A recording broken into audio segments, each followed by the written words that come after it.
Taste the Daily.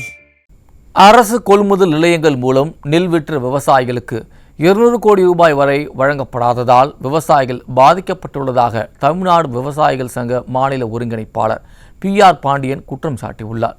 Thoothukudi விமான நிலையத்தில் செய்தியாளர்களை சந்தித்த அவர் பாதிக்கப்பட்ட விவசாயிகளை பாதுகாக்க விடிய அரசு முன்வரவில்லை என்று குற்றம் சாட்டினார்.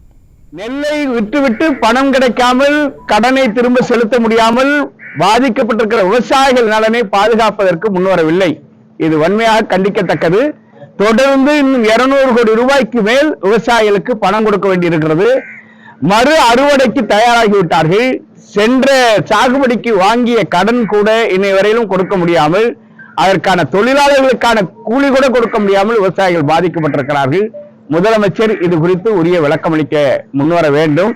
நடவடிக்கை எடுத்து விவசாயிகளை பாதுகாக்க முன்வர வேண்டும்.